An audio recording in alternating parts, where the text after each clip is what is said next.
Hi, everybody. For some reason, my share button would not work today.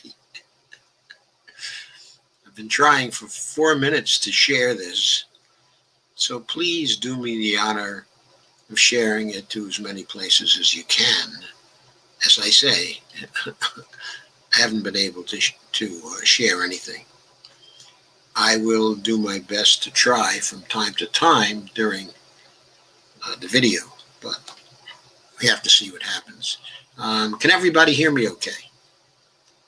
Is that at least going well? I hope it is. And of course, can you see me okay? Please let me know.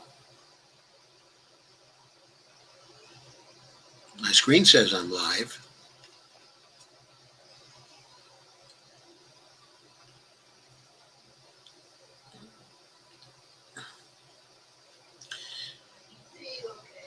Oh, thank you, Dolores. And Bonnie says she can see me okay, so I guess everybody can see me too. So I am going to go on. I'm going to do what I'm going to do. So the first thing I want to talk about is worst case scenarios. If you saw Rising this morning, then you saw a clip at least about worst case scenarios for Joe Biden and for Donald Trump. Okay, I didn't agree with Crystal Ball on this one. She thought that we were basically seeing the worst of Donald Trump already, that the worst case would be that he would continue on with what he was doing. I thought that understated the capability, his capability to institute a full-blown fascism here in the United States. I think a lot of people on the left have underestimated that particular possibility from the start. She reasons that he's too undisciplined. He can't keep his mind on the same thing for 5 minutes. He cannot carry out, she thinks, a systematic program of consolidation that would produce a full-blown fascist system. So while he certainly would do many terrible things, and while he would certainly do great damage to the country if he were to win a second term, it still wouldn't be a Hitlerian second term. Okay, I suppose I agree on the point that it wouldn't be equivalent to Hitler's second term. But a full-blown fascist state of the kind they had, in Italy in the 20s and 30s, but augmented with modern technology, I think, is certainly possible from Trump. And that would be pretty terrible. And he'd be able to do that not because he's capable of working through a systematic plan to do it, but of course, if he wanted to do it, he would continue to hire people like Stephen Miller and Bill Barr, who would help him to do it. Maybe just around the corner, there's another real hammer he can hire who would have the capability for systematic thought and for implementation of a really horrible plan. I think this capability for Trump to hire such a person, that is certainly a real possibility. It's not something we ought to look forward to. But not only do I think it's really a possibility, I think it's a likelihood that he'll be able to find somebody like this on the Republican side that he can bring into the administration that will have as little feeling for people as he has, but will also have a capability to systematically plan. So I think she underestimates the danger there. Now, with respect to Joe Biden, of course, she recognizes the possibility that Joe Biden is going to go after free trade deals like the TPP and the TIP and the TISA, the three trade deals that were on the table during the last part of the Obama administration. He may well resurrect all of those, and we will have a fight on our hands to block him in that. But whether he'll be able to implement those trade deals or not is another question. It was hard for Obama to get those particular trade deals. And if the makeup of the Congress changes sufficiently, then Joe Biden may not have the support in Congress that's necessary to get him those particular trade deals. Certainly, the progressives may be strong enough, I think we are strong enough, to block the investor-state dispute settlement regime for trade deals like this once more. And we might have enough steam to get a lot of labor protections and environmental protections in there as well. So I don't think that the trade deals are going to be as bad as the ones that were likely to occur in the last part of the Obama administration that we just blocked, basically, actually because Trump got elected. Okay, and I also think that because Biden seems to care about the environment somewhat and seems to recognize something has to be done about that he's likely to be stronger on the environment and climate change than Obama ever was, and certainly much stronger than Trump is. Now, will he be a neoliberal par excellence? Will he fail to do very much when it comes to inequality? Yes, I think we'll be fighting with him every step of the way over that sort of thing. I think we will initially get a very big stimulus bill.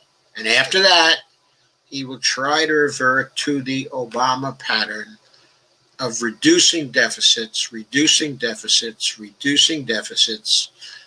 perhaps attacking entitlements again, resisting Medicare for all. We are going to have a fight on our hands. Why wouldn't that be a scenario as bad as Crystal is painting for Joe Biden? Because I think progressives will be stronger in Congress now than they were in 2009 and 2010. And I think the need to avoid what I call faux fiscal responsibility, FAUX, fiscal responsibility. There's a great need to avoid that now, and a lot more knowledge that it relies on myths concerning the deficit, and the debt. And since that's the case, since the education is much greater and it's spread through a much larger portion of the population, the arguments are going to be longer and they're going to be louder and the resistance is going to be stronger. And there are many, many groups that exist now that did not exist in 2010 and 2011, 2012 that have money and that have activists and that have influence on elections. So the political pressures on Biden will be much stronger than they were on Obama. And Biden is much more inclined to compromise than Obama was. I don't think Obama was very much when it came to compromising with the left. I think Biden is going to prove to be better than that. And so I think we're going to make some progress under a Biden administration. In other words, I think Crystal Ball was too pessimistic about an administration run by Joe Biden. And I think not pessimistic enough when it comes to a second 4 years, okay, of Trump. So, maybe you agree with her, okay, and not with me. That's fine. It's not a problem for me. But I think there's reason to have more hope than she indicated for a Biden administration, and more pessimism than she indicated when it came to a Trump administration. So I believe that now, but I wanted to record that particular note of criticism. And the second issue, okay, that I want to deal with is the issue of blame for the fact that we have no stimulus bill. What I'm starting to hear, okay, in other live streams, okay, in videos, is that, of course, the Republicans and Mitch McConnell are to blame, and that the Trump administration is to blame, but also that Nancy Pelosi is to blame, and maybe even more than the Trump administration, because she has been unwilling to compromise. That she started out with a $2.2 to $2.4 trillion bill, depending on how you count various parts of it, and that she's hardly given way at all on that particular number. And the implication is she should have given way on that particular number. The administration supposedly came forward to a $1.8 trillion figure, and then to a $1.9 trillion figure, and maybe in private talks has gone even further to a $2.0 trillion figure. But Nancy has held firm, and she wants what she wants, and she is not actually compromising. I think what people who give you that kind of line seem to be forgetting is that where Nancy Pelosi started was with the $3.4 trillion HEROES Act in May. At the end of May, that bill passed the House and was sent to the Senate. Now, when she put forward her next bill of $2.2 trillion, she was negotiating with herself.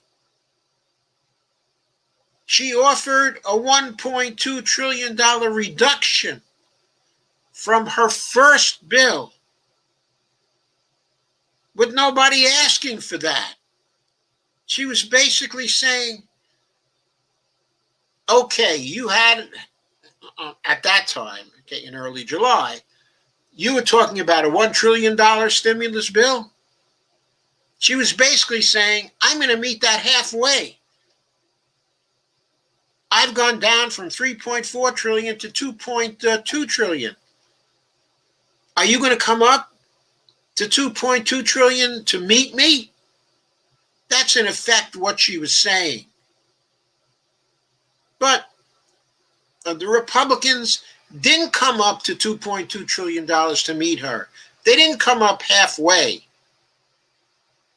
They went down to $300 billion eventually. Then they fooled around at $500 billion and $600 billion. And the administration came in at what, $1.6 trillion, and then started to move up. But neither the White House nor the Senate Republicans came to meet her halfway in terms of the amount. That's got to be clearly understood.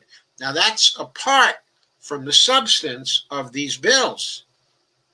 What Nancy Pelosi has been insisting upon, based on all accounts, is that she's been insisting upon a coronavirus program as part of this bill, which would restrain the president from using the money for something else, or using the money in a different way than the Congress thought it should be used.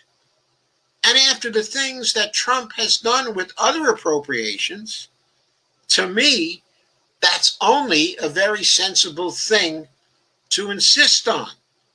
She pretty much had to insist, look, we can't trust the president not to misappropriate these funds. We don't want there to be any question about how these funds are going to be used, because we want to test, we want to contact trace, we want to quarantine, and we want to isolate. In other words, we want to contain the coronavirus, as other nations have been successful in containing its effects. Now, there's nothing unreasonable about that. Nothing at all. That, in fact, is what she should be doing, because all of this problem has been caused by the coronavirus and its the lack of containment of it. And the administration, just in the last few days, has been saying, with respect to the coronavirus, no mas, no mas. We're not going to fight it anymore. We're not going to contain it anymore. We're not going to constrain it anymore. We're going to wait for the vaccines and for the remedial pharmaceuticals. We're working very hard on that. We're not going to work hard on the containment. We never did really work hard on the containment, and we've given up on that now. That's essentially what they've been saying. They've been saying it publicly. So how can she trust what they would do with the money the Congress is appropriating without having language in the legislation that would tie their hands? And the most important part of this particular relief bill probably is what would be done about the coronavirus itself. Now, there's that element of it. And then there's the state and local government element on it. Now, that's enormously important, too. There may be as many as 5 million jobs riding on the aid to state and local government. And she hasn't been able to get that language fixed with respect to the Republicans. So I don't buy for a minute that she's to blame at this point for there being no stimulus bill. Now, she may be to blame for other reasons. First of all, the CARES Act was just a travesty. She gave the Republicans what they wanted without exacting a price that would last for the duration of the crisis. That was malpractice. It was political malpractice. It was governmental malpractice. It was a bonehead play. It was a miserable failure. There wouldn't have been a need for a stimulus bill except for her screw up on that. Okay. But then She said a few words about it, but she didn't go after the Republicans this summer. The whole summer when they were on vacation, go after them again and again and again about they're not doing anything about the HEROES Act. She and Schumer did not harry them through the summer, did not condemn them for being on vacation all the time, did not condemn them for wasting their time while Americans got into deeper and deeper and deeper trouble over the stimulus bill.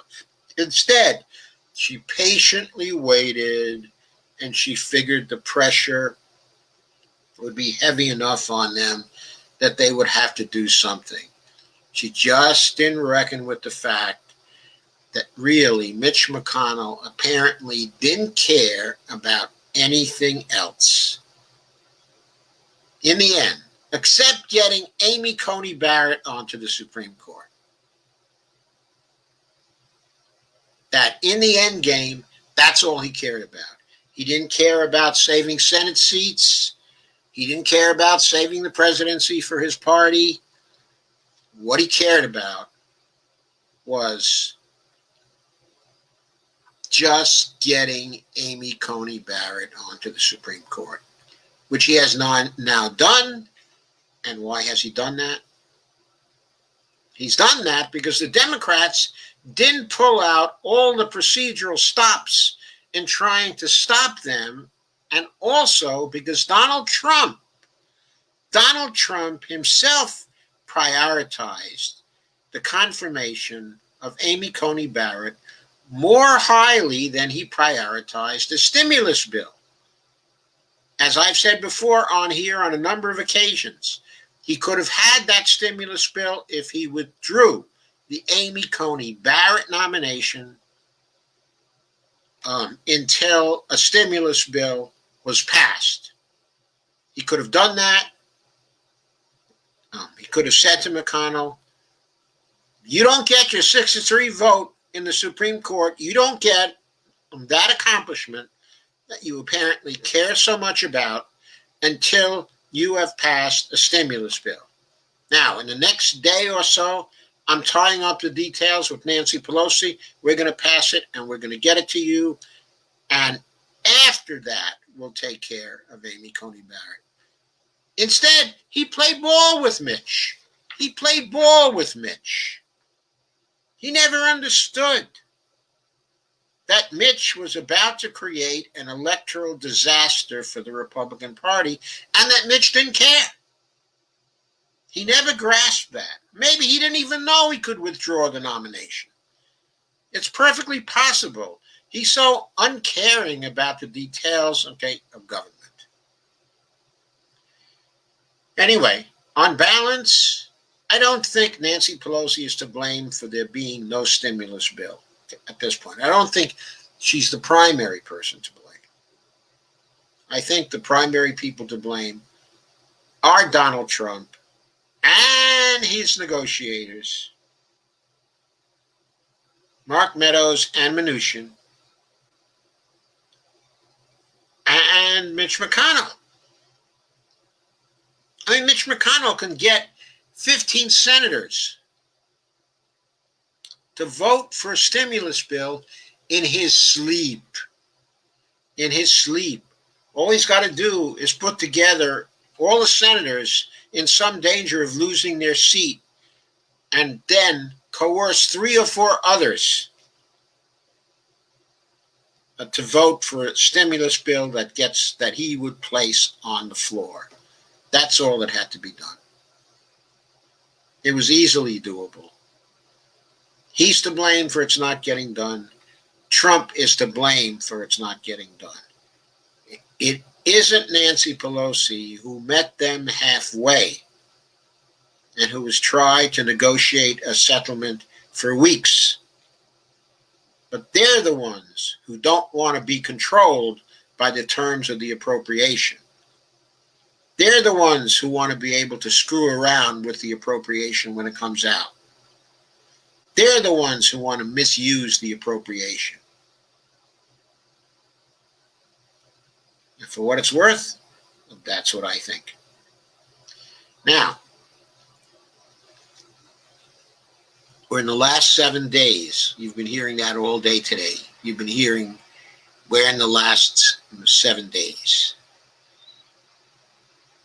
And of course, more and more people are saying Trump is going to do anything he can to stay in office.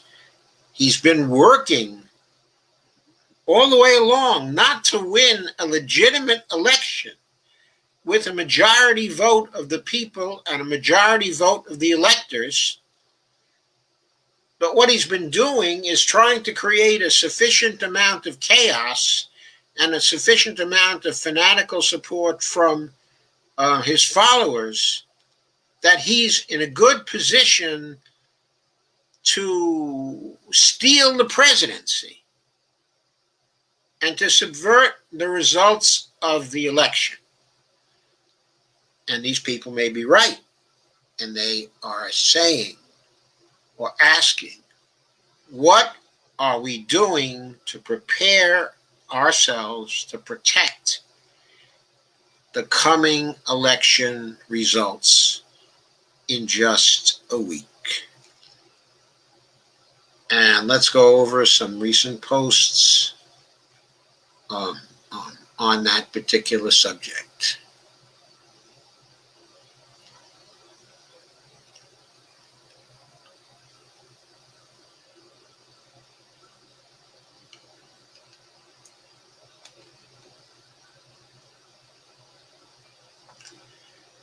First, there's one from Dave Dayen at the American Prospect today.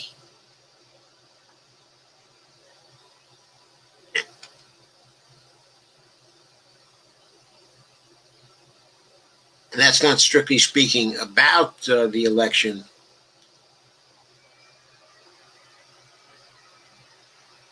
In fact, probably I should save that actually for the end. Okay, but come to think of it. So what I'm going to share first is a piece from Common Dreams on preparing to protect the results of the election. And that's up there now. You should be seeing it.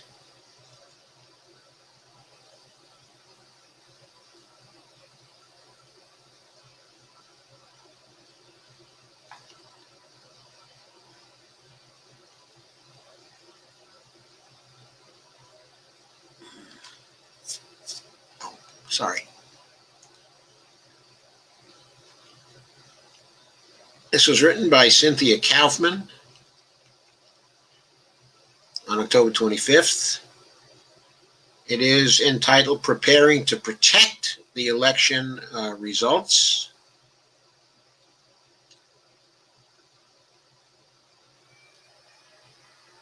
And she says everybody's working hard to ensure that Trump and the Republican Party lose on November 3rd.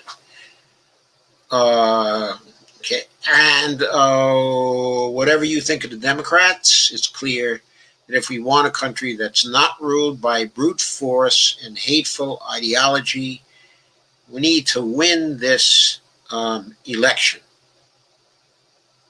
Okay, now I think that's a true statement, actually.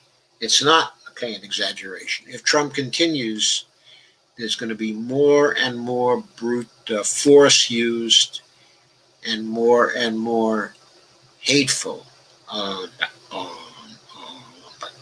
ideology that we are going to hear. With days to go before the election, it is looking likely that Joe Biden will win, that he will win by a margin large enough that while Trump may flail and moan, he will have to slink off to some island that doesn't have an extradition agreement with the U.S. to golf away the rest of his days in obscurity. But just as it is a good idea to have an evacuation plan if you live in a fire-prone area, it is important that those of us who want to protect against the triumph of actual fascism in this country need to have an emergency plan to protect democracy if Trump refuses to concede. In order to prepare for what may come the days after the election, people are laying the groundwork to call for swift action so that the rest of us can just sign up, clear our calendars, and be ready to act. Well, I hope they're doing a good job and that they know what to do. This essay summarizes some of the findings of 3 crucial written pieces that make the case for what we are up against, and it shares links to organizations mobilizing people to protect the results of the election. Whether you found the stability of our system frustrating because you wished it was more amenable to change, or you loved that stability because you thought the system upheld justice, I wonder who thought that. Most people in this country have thought that our government is stable and resilient to being overthrown. But 4 years into the present administration, we have seen just how flexible and unrooted our institutions are. Under the right circumstances, rules and laws can turn to water. Yes.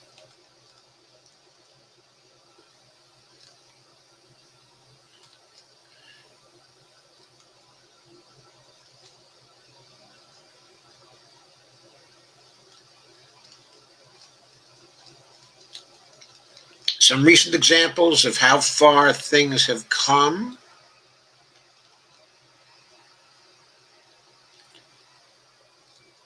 Oh, sorry, I keep scrolling here. Keep scrolling the wrong way.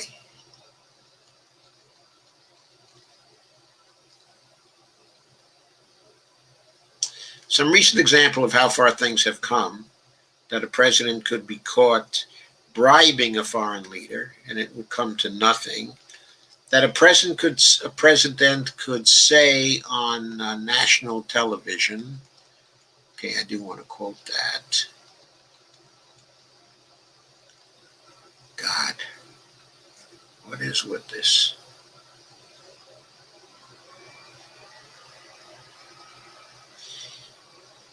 And that a president could say on national television to terrorists to stand back and stand by, that when a plot to murder a governor was uncovered, the president would side publicly with the plotters and still have the strong support of more than 40% of voters. That a white supremacist could murder 2 people in front of police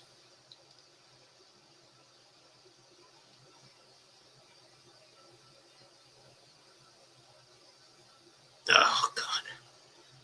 Sorry.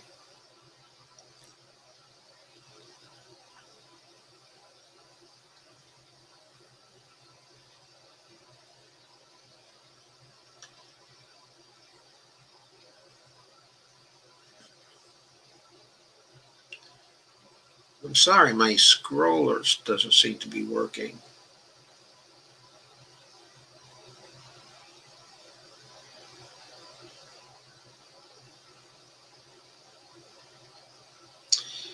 I'm sorry, I can't get the part of this.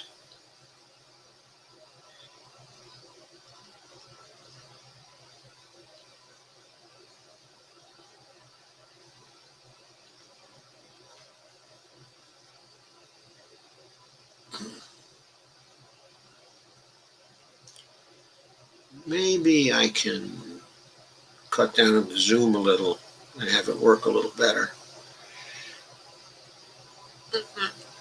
That a white supremacist could murder 2 people in front of police in a large crowd, walk away, and have large parts of the country, including many TV personalities, support him.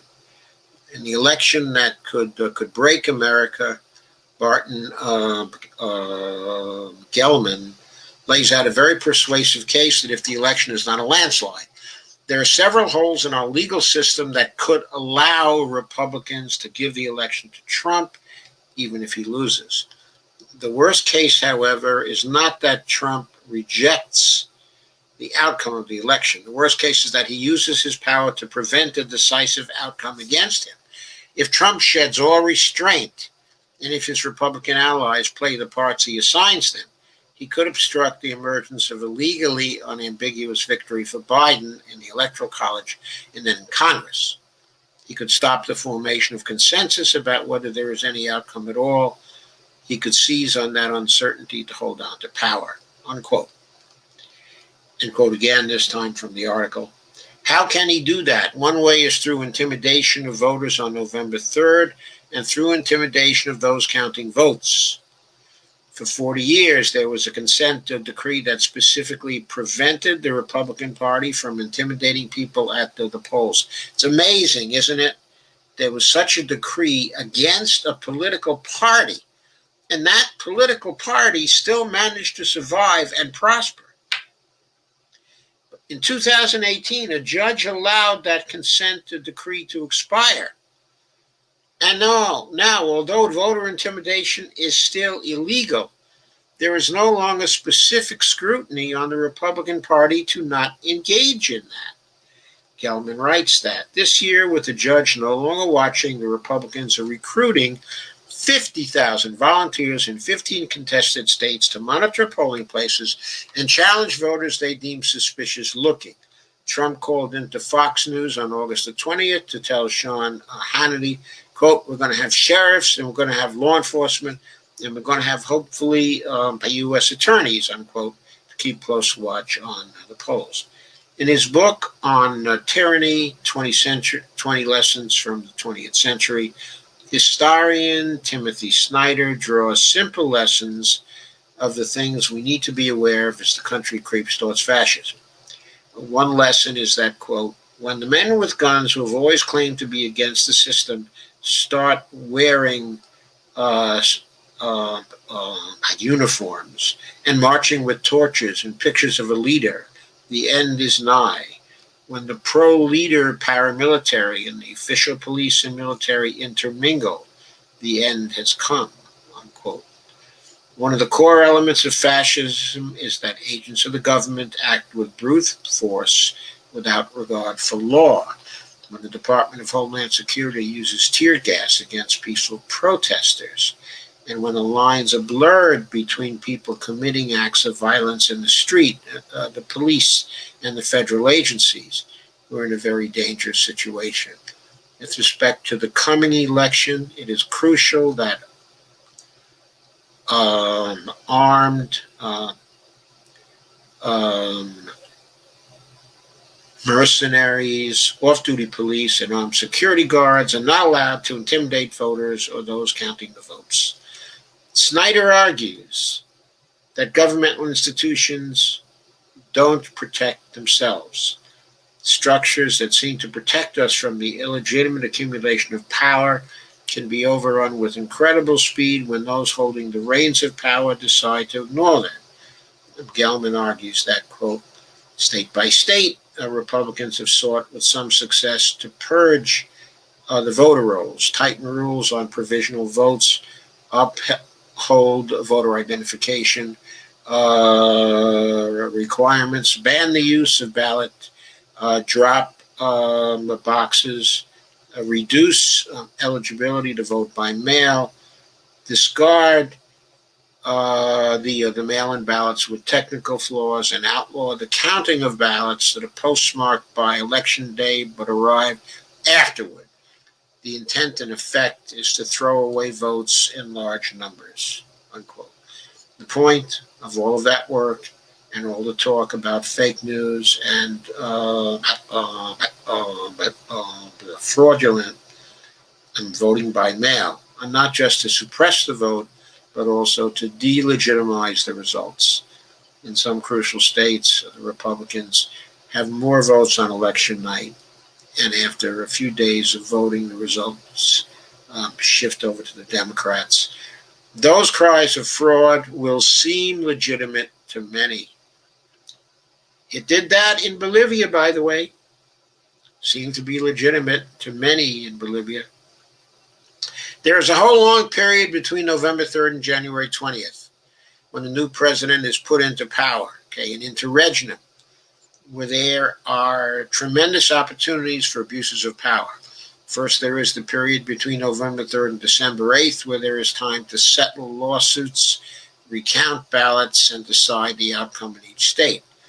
After December 8th comes the phase where electors are chosen. Gelman outlines constitutional and political ambiguities and openings where an election can be stolen. His article is worth reading in detail, but to just give one point about the December 8th to January 20th period. We're accustomed to choosing electors by popular vote, but nothing in the Constitution says it has to be that way. Article 2 provides that each state shall appoint electors, quote, in such manner as the legislature thereof directs, unquote. Since the late 19th century, quoting some more, every state has ceded the decision to its voters. Even on the Supreme Court, even so, the Supreme Court affirmed in Bush v. Gore that a state, quote, can take back the power to appoint electors, unquote. How and when a state might do so has not been tested for well over a century. While most of us who have grown up with a, quote, with an, quote, it can't happen here mentality, unquote, with respect to stolen elections, so much of what has already happened exceeds our wildest nightmares. A few of us who grew up with Republicans talking about the Constitution, the rule of law, and our beloved institutions would have expected the levels of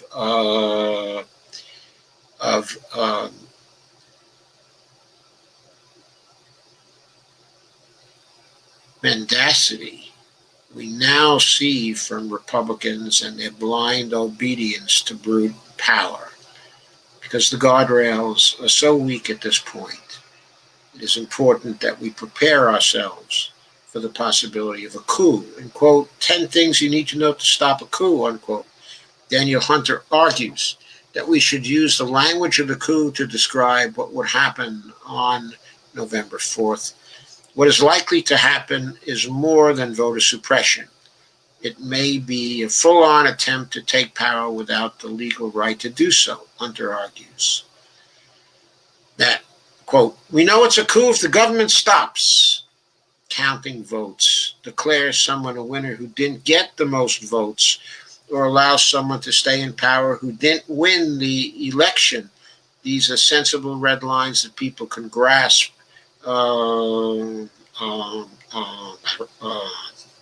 immediately, and that the majority of Americans continue to believe in. People who do power grabs always claim they're doing it to save democracy or claim they know the real, quote-unquote, election results. So this doesn't have to look like a military coup with one leader ordering the opposition to be arrested, though Trump has been calling for the arrest of Joe Biden even now. If any of those three principles are violated, we have to declare loudly and strongly, this is a coup. Hunter looks at the history of coups all around the world and argues that the most important thing needed to stop a coup is that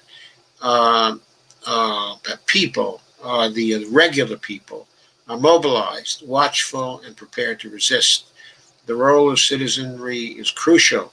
That's because during the period right after a coup attempt, when the new government is claiming it is the real government, quote unquote, all the institutions have to decide who to listen to. A failed coup in Germany in 1920 gives an example. The population felt like it was beaten down by defeat in World War I and high unemployment. And the right-wing nationalists organized a coup and got the help of a few generals to seize government buildings. Widespread nonviolent resistance quickly began. Printers refused to print the new government's newspapers.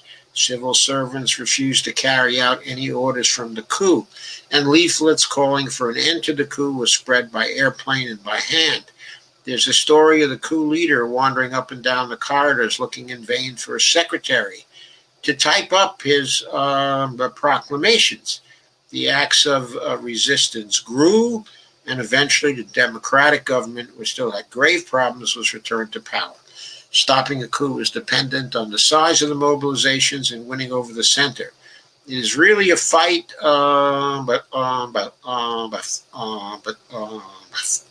for legitimacy. Which voice is legitimate. Some people have already made up their minds. The aim then is to convince those who are uncertain, which may be a more surprising number than you expect, to swing them to our side. That uncertain center has to be convinced that we, quote unquote, we represent stability and, quote, the coup plotters, unquote, um, actually represent hostility to the democratic norms of elections and voting. So, what can you do to prevent the coup Trump is likely to try, and that might gain through traction to subvert the election? There are many people working on this preparation. In the U.S., elections are managed by the states, and each state has its own process for counting the ballots, settling lawsuits, and choosing the electors. If you live in a swing state where there's likely to be serious work being done to protect the results, you should connect with local organizations in your state. On a national level, there are two organizations asking for people to sign up and be ready to act. Choose Democracy as a pledge to be on the streets to act when it is needed.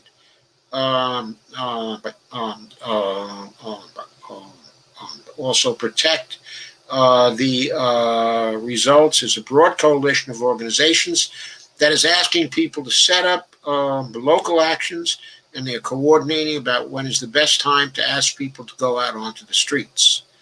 Training Manual for Nonviolent Defense Against the Coup offers just what the name says. I wrote this not to incite panic, but to help us all to not let our exhaustion allow us to be in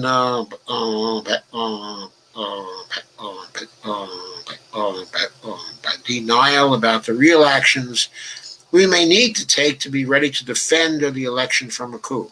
While we're all doing other things with as much energy as we have, we also need to also put a few minutes into preparing our emergency kit. My suggestion is that you spend most of the next days working with all you have for voter turnout, that you also keep your eyes open to the possibility of the election being stolen, and be ready to follow the lead of organizers who are mobilizing a strong response. Winning and then protecting this election against a coup are necessary steps to getting back to our regular work of fighting to build a just and sustainable society. So that's an article I certainly agree with. I urge you all to get in touch with the organizations that are linked to in this article. Okay, I've left the link to the article in the description. It's very important that we be ready for a coup, which may very well be coming.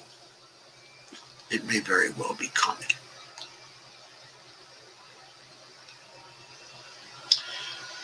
So next,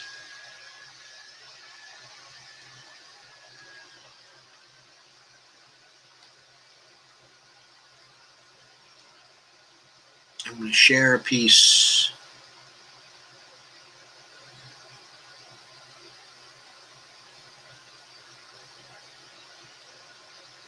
concerning the Supreme Court from Common Dreams today. After Supreme Court cuts expansion of mail-in voting in Wisconsin, fears grow of similar rulings in Pennsylvania and in North Carolina. This is by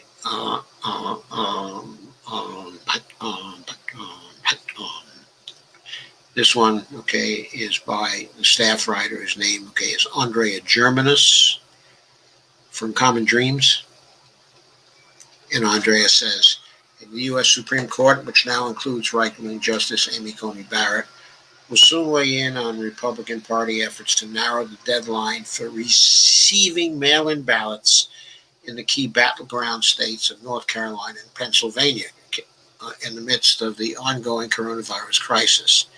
Allegations of widespread voter suppression, concerns about the delays in the mail, and fears that President Donald Trump will foment chaos on election night. On Monday, the same day the Supreme Court confirmed 48-year-old Coney Barrett and strengthened the court's conservative rule, the Supreme Court barred the state of Wisconsin from extending its election day deadline for the arrival of absentee ballots. In a 5-3 decision, the court rejected a bid by Wisconsin Democrats and voting rights groups to allow mail-in ballots to be counted if postmarked by Election Day and received by November 9th. Instead, the court sided with Republicans to keep the current deadline, which means that only mail-in ballots that arrive by 8 p.m. on Election Day will be counted. That particular decision looms large as voting rights advocates expected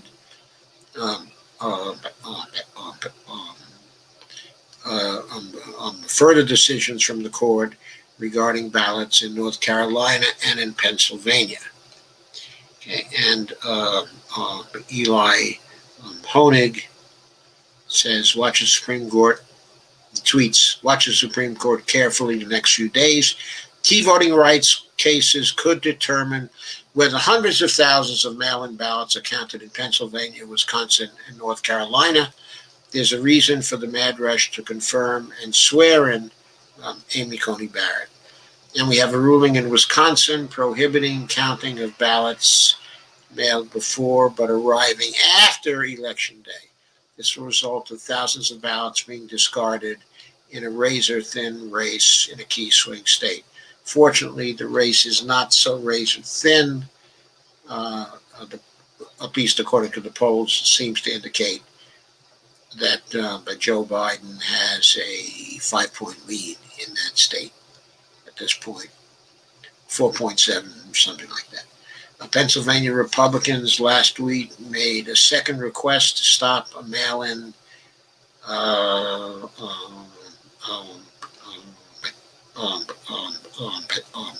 deadline extension for mail-in voting.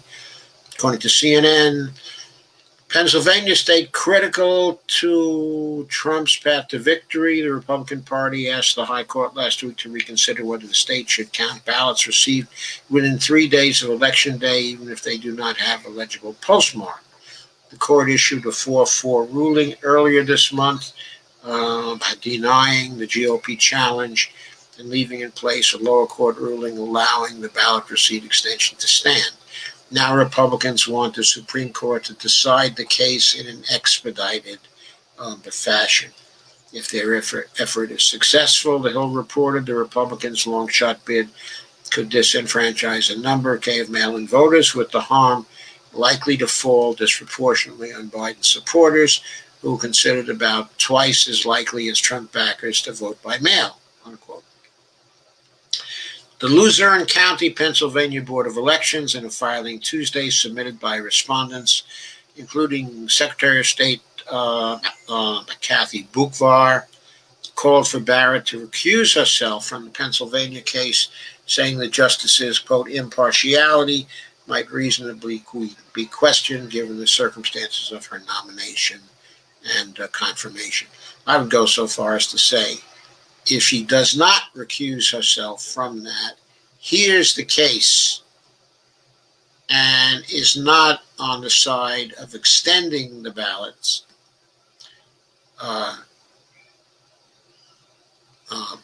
as found by the lower court, that once the Democrats take power in the new year, she needs to be impeached for lying about her predispositions during her confirmation hearings. North Carolina, a state upon which the president's re-election hopes could hinge, quote unquote, state election officials extended from November 6th to November 12th the deadline for ballots to be counted that are postmarked by Election Day. The Trump campaign asked the top court to block the extended deadline after the state, the GOP, failed in its effort to do so at a federal appeals court. According to the Pennsylvania case, Scott Lemieux, a lecturer in the political science department at the University of Washington, co-author of Judicial Review and Democratic Theory, opined that it could quote, directly aid in the president's re-election efforts, unquote. I think the whole court ought to recuse themselves from these cases. They should not be getting involved at all because this court is too partisan right now. It cannot be trusted to judge this in any kind of objective way. Quote, but even if the Supreme Court ultimately does not intervene in Pennsylvania, Lemire wrote in his NBC News op-ed, Barrett's elevation will consolidate control of the court by judges who are not just remarkably hostile to voting rights, but who have also increasingly held that a state's interest in preventing a small number of fraudulent ballots from being cast, none of which have been shown to affect the race, but Trump's Americans' broad access to the franchise, unquote. Again, absolutely true. That is absolutely true. And this is one of the things involved in suppressing the vote. The courts are at the center of efforts to suppress the vote. The courts really have to be disempowered when it comes to voting rights. We need to pass voting rights legislation that strips the appellate courts of their jurisdiction in this matter, because the appellate courts of the United States are out of balance with the temper of the times, and they can no longer be trusted to do justice. So, the next one I want to share is one with the headline, Labor prepares for last-minute general strike if Trump tries to steal the election. That one was written by Candace Byrne on October 22nd. I haven't had time to get to it, but I have time to get to it now. So here we go. I'll share the screen.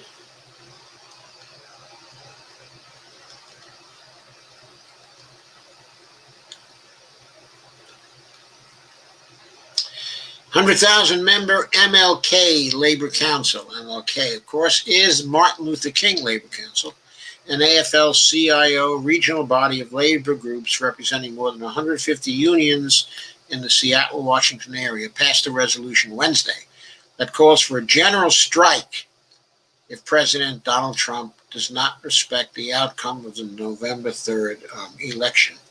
Quote, MLK Labor will call on to city and county governments to pledge to protect the protesters defending democracy and commit to not using police action or curfews to curtail these activities, and to use all available resources to stand up against any effort by the Trump administration to steal the election. The resolution states, quote, MLK Labor, in collaboration with other labor and progressive forces, will take whatever nonviolent actions are necessary, up to and including a general strike, to protect our democracy, the constitutional law, and our nation's democratic traditions, unquote. And labor better do that, because if Trump gets in for a second term, that's going to completely put a stop to all of the organizing by labor. They're going to be broken up by Homeland Security troops.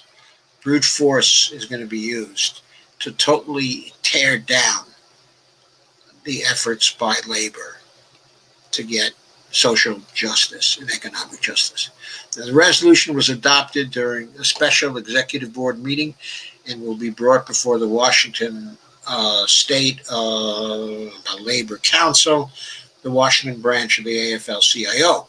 There has already been discussion at the state level about creating a strike committee to start preparing for the possibility of a general strike, says Karen Strickland, president of the American Federations of Teachers in Washington, who helped to draft the resolution.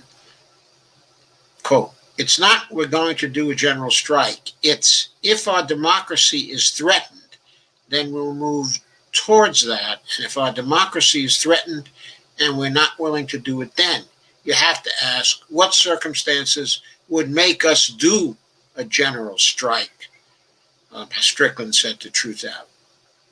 Now, the resolution comes after the 70,000-member AFL-CIO, the Rochester Labor Council, became the first AFL-CIO body in the U.S. to call for a general strike last week if Trump rejects the results of the election and attempts to hold on to power. The MLK labor resolution closely resembles the Rochester resolution. Quote, the Rochester Labor Council, AFL-CIO, stands firmly in opposition to any effort to subvert, distort, to misrepresent, or disregard the final outcome of the 2020 presidential elections, unquote. The resolution from Rochester says. Rochester AFL-CIO president Dan Maloney, who just last year helped lead a 6-week-long UAW strike, at General Motors, told Truthout that the Rochester Labor Council, that's Rochester, Michigan, hoped for just this kind of outcome, that its resolution would spread to other regional councils and across the labor movement. In fact, he tells Truthout that he joined a national call to AFL-CIO President Richard Trumka on October 22nd, in which the labor leaders discussed how the Federation should respond if Trump refuses to accept the election results. According to Maloney, Trump emphasized the importance of getting out the vote to elect Democratic presidential nominee Joe Biden as the Federation's first and foremost priority. He characterized regional labor councils, general strike resolutions unnecessary and hasty. Trump kind of blew us off and said, quote, stay focused on get out the vote, unquote. But Dan Maloney said about the call, quote, it was kind of disheartening to hear, unquote, but not really surprising because it's Trumka, right? Spokesperson for the AFL-CIO did not respond to Truthout's request to confirm the details of the call. In late September, Trumka said labor should, quote, stand ready to do our part to ensure Trump's defeat in this election is followed by his removal from office, unquote. On October 19th, the Federation's Executive Council released a statement saying that labor leaders and workers, quote, are determined and prepared to defend our democracy, unquote. AFL-CIO Constitution suggests bold strike action is well within the Executive Council's purview and could be argued as necessary to fulfill its Article 2, Section 12 obligations, which instructs the Federation to protect the labor movement from any and all corrupt influences and from the undermining efforts of authoritarianism, totalitarianism, terrorism, and all other forces that suppress individual liberties and freedom of association and oppose the basic principles of our democracy and a free and democratic unionism. After Rochester passed its resolution, the Seattle Educators Association, a member union of the MLK Labor Council, likewise passed a resolution calling for an emergency board meeting to be held within 7 days of the election in order to determine whether there has been election interference. Upon that finding, the board would then call a meeting of the representatives of the union and general assemblies as soon as possible to vote on work action. Detroit, Michigan, the union activists with the American Postal Workers Union created a flyer with a pledge to take to the streets and shut the country down if necessary to prevent a coup. The members have printed more than 1,000 copies of a shortened version of the pledge on the union's letterhead distributed at post offices in the area's main sorting plant. On Monday, the Western Massachusetts Area Labor Federation also approved a resolution calling for a general strike and pledging to take nonviolent action to defend the democratic process. Quote, if Donald Trump and his GOP enablers attempt to obstruct, subvert, sabotage, overturn, or reject a fair and complete count of the presidential ballots, unquote. According to Area Labor Federation President Jeff Jones, the resolution, quote, aims to get us thinking about how we as a labor movement intend to respond in the case of an attempted coup. The labor movement must be ready to defend our democracy and use our collective power to ensure that every vote is counted, unquote. For Rochester's Maloney, the time for labor to act is now. It's very dangerous what Trump's been doing. He's been so over the top that he's shown he'll stop at no lengths to keep power. And with that, we just wanted to have a plan in place in the event something happens where we can act rather than try to put something together and allow it to drag, unquote. The aim of a general strike, according to Maloney, is to raise the stakes while pressuring Congress to act as a proper check, quote, to maintain our democracy and keep tabs on a wannabe tyrant, unquote. Still, he cautions that a national strike is a tactic of last resort. Quote, national general strike is a nuclear option for us. You can't pull that card every time, but this is great enough where our American democracy itself is at risk. We need to put plans in place and be ready to pull the plug and get everybody out in an effort to have our Congress grow a backbone, find their spine, and take on this imperial president and aspiring despot.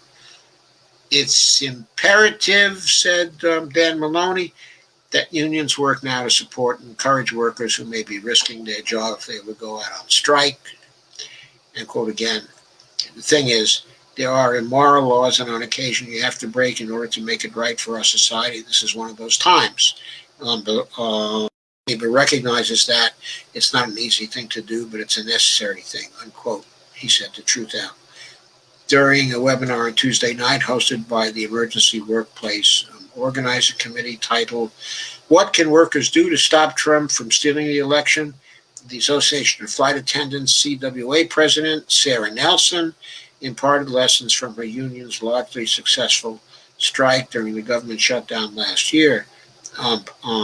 Nelson's repeated threats of a general strike proved instrumental in ending the shutdown. She told more than 300 labor organizers and activists Tuesday that her union is working nonstop to pressure Congress to pass a new COVID-19 relief package, saying what we need to be doing to lock in this relief bill is critical for the fights forward. And if we're all taking part in that and coming out for relief now, actions and blocking this in, this is going to be a large part of building the broad-based support for the fact that it's working people who demand that our government work for us, unquote. Responding to a question about economic strategic locations for strikes, Sarah Nelson said, quote, if we can control when and where we strike, and we think about how we're able to strategically place pressure in places that are going to have a major impact, we actually don't have to have a general strike across the country. We can have a major impact if we know that we can shut down one specific place, and it doesn't even have to be for a very long period of time. If we take control of the schedule of the country, we can have a tremendous effect. She's absolutely right. It's wonderful to see labor going ahead, and organizing in this way. I hope the threats are not simply empty words. I think it's absolutely necessary that labor stand up in order to protect our democracy right now. Still, the American Federation of Teachers, Washington President Strickland warns that preparing for a general strike is going to be a heavy lift, for many unions with so little time left prior to the election. She says, I don't want to sound like a naysayer, but the fact is we're not prepared. We should have been having this talk 6 months ago, but we will still mount a big show of force if circumstances such that the military is in the street. There is an attempted coup. I do think we can get there. We're getting great we are getting momentum from younger folks. I think that we can effectively make things happen, unquote.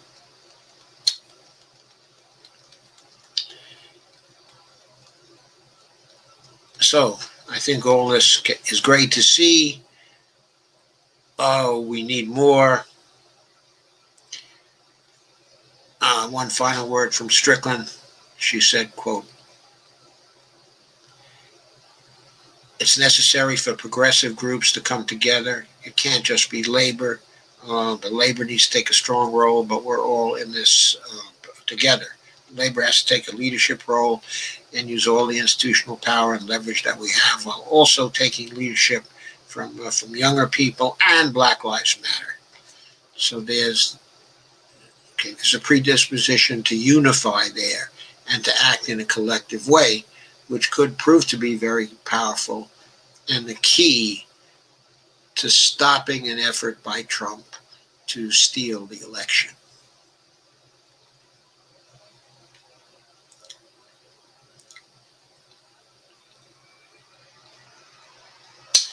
So one final word. It doesn't seem like Mitch himself is now looking at this particular election, but instead is looking past it. All his efforts to sabotage a relief bill and to refuse to pass one, to do what he could, to block it, all seem to be in service of looking past what's going to happen, in a week, actually less than a week, from this time. Because if we're all lucky, we might have an election which is virtually over in exactly 1 week from now.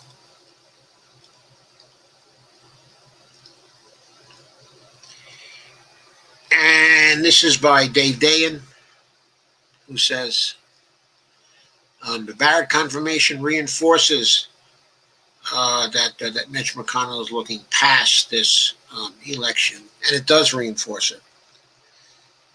He's looking past the election, but not necessarily past stealing the election. You don't need me to tell you that Amy Coney Barrett was confirmed last night as an Associate Justice of the Supreme Court, says Dave, or that she promptly celebrated by joining the president at a political event at the White House.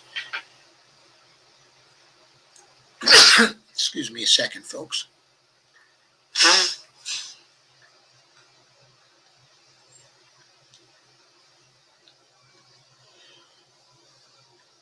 I'm going on with that sentence. One that was quickly made into a political commercial featuring roughly the same number of people that attended her, quote, super spreader, unquote, on the nomination announcement.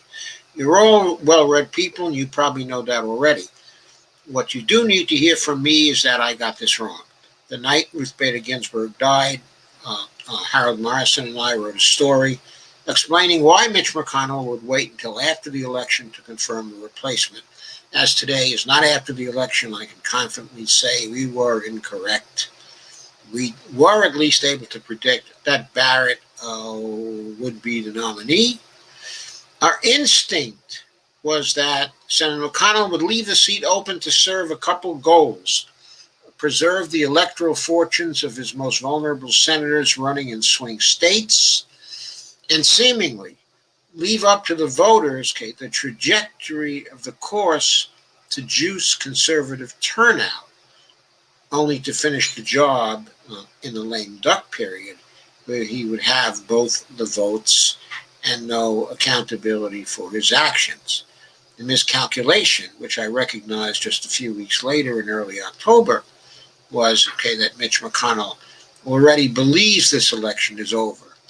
He doesn't care much about protecting Cory Gardner in Colorado or Martha McSally in Arizona, because he can't see them possibly winning. Susan Collins got a free pass and was the only Republican to vote no last night. But she'll be tarred with allowing the court to move into a position to repeal the Roe v. Wade on her watch. Senator McConnell also likely believes that Collins is done and felt no strong pull to save her either, with all the shenanigans that she produces on both sides. I don't expect that he developed a great affection for her over the years. His priority, Senator McConnell's that is, was to install Barrett on the court and set his legacy for transforming the judiciary. This has been McConnell's goal ever since he took over the Senate as majority leader in 2015. He's filled every single vacancy in the circuit courts, though one judge on the First Circuit Court just died on Monday, and most in the district courts, in addition to the 3 Supreme Court nominations in the past 4 years. Because he has no guile, Senator McConnell admitted he cared more about the courts than the election on the Senate floor. Quote, a lot of what we've done over the last 4 years will be undone sooner or later by the next election, quote, unquote, he said on Sunday, and quote again, but they won't be able to do much about this for a long time to come, unquote. That's only true insofar as the Democrats don't resort to packing the court, which isn't a bad bluff for Republicans to call. For his part, Chuck Schumer said last night, quote, you will regret this and you may regret it a lot sooner than you think, unquote. Weak words as usual from Chuck. That doesn't have to just mean court packing. Democrats actually have other options to weaken the power of the courts. But I don't want to tip my hand too much. All will be revealed soon, says Dave Dayen. As for those wanting to condemn Schumer for not fighting hard enough to block the confirmation, once McConnell got his full roster of Republicans back in the Senate, there wasn't a whole lot to be done. There were options when 3 GOP senators contracted COVID, and it looked like they wouldn't be available for floor activities, but that quickly subsided. If anything, you can blame Nancy Pelosi for not sending over more than one privileged piece of legislation that Democrats in the Senate had the ability to bring up to waste time. A steady stream of war powers and Congressional Review Act resolutions and even impeachment articles could have kept the Senate floor busy, though McConnell had options to parry that and the votes to do so. The important thing McConnell said in that Sunday statement is that his work will be undone by the next election. The next election is in a week. He knows. That doesn't mean that the Republicans won't try to cheat to prevent that from happening, and a Supreme Court with Barrett on it is essential to that strategy. And yesterday, without her input, the court upheld Wisconsin's voting laws 5-3 along party lines, invalidating any mail-in ballot that doesn't arrive by the time the polls close on Election Day.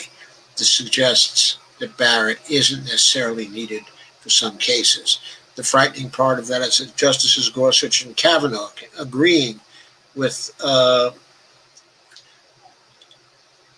lowly concurring opinion of Rehnquist in the Bush v. Gore case that only state legislatures set election rules, which effectively invalidates judicial review for elections at the state level.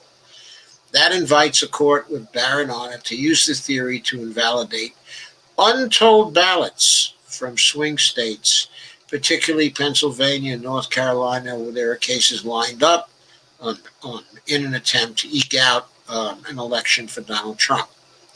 More ominously, Kavanaugh's concurring opinion appeared to suggest that only votes counted on election night count for the election.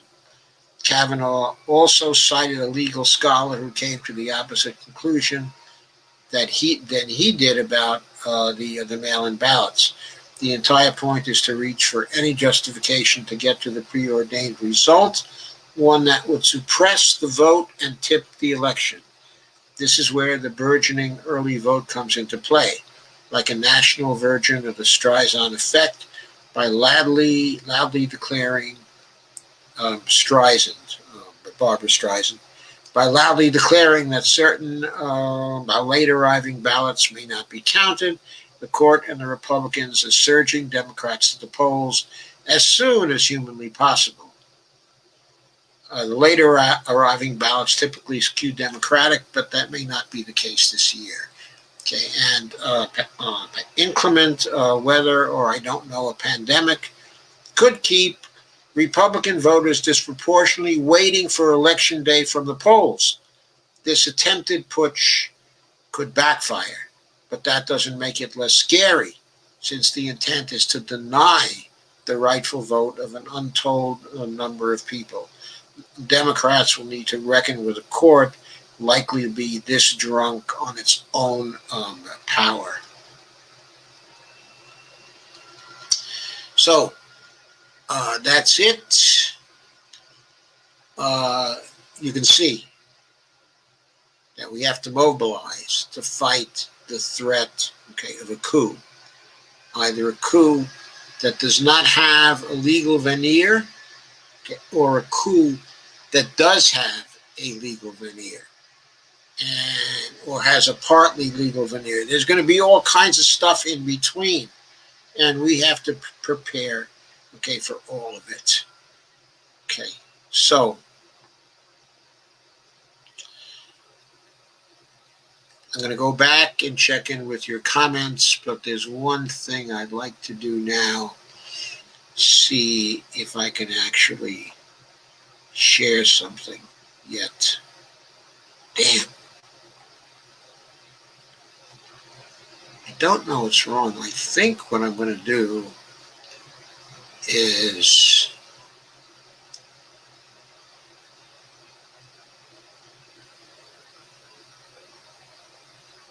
I think I'm going to go out of Facebook and come back in and hope that changes the situation. Hopefully it will do so, and I'll be able to share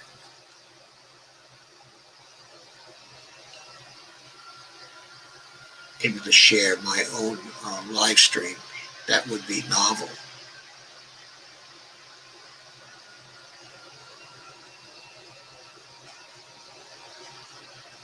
God, this is ridiculous. It just spins around and spins around, and I cannot share it. Anyway, I'll move on to your comments now. So Dolores says hi. Deborah says hi. Kay says hi. All glad to see you. Deborah says, actually, I have a feeling this will be another Biden cheerleading, so we got to go now. It's not Biden cheerleading. I'm not cheerleading for Biden. Honest, Deborah. Carmen Mina says, evening from Flora Hot. Flora Hot. Bonnie says, hi, everyone. And Dolores says, I can hear. Dolores says, I can see. Gina says, hi, friends. Carmen says, yes, crystal clear and in full view. Kay says, shared. And Dolores says, shared. Evelina says, shared. Carmen says, shared. Love your breakdown about fascism and your short take and how folks are failing to recognize the forest for the trees. Yeah, it's driving me crazy, Carmen. It's really driving me crazy. I mean, it's not about Biden. It's just, not about Biden. It's about what Trump could do in a second term. And the idea that the worst case is going to be much like the first term was, or the kind of thing he's doing now, I mean, that would be bad enough.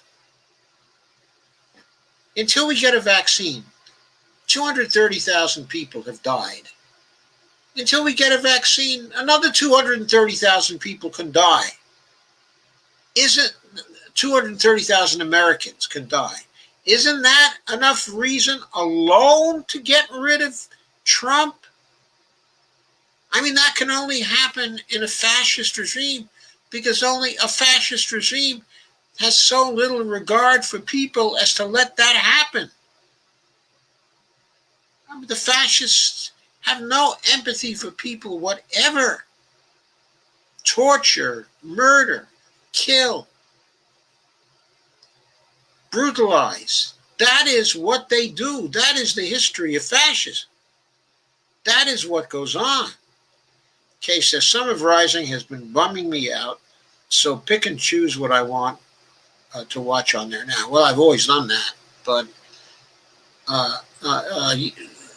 okay, I think Crystal's entitled to her opinion. She gave an argument. Okay, it's it's an orderly argument. I just happen to disagree with it. I don't think she's weighting the fascist element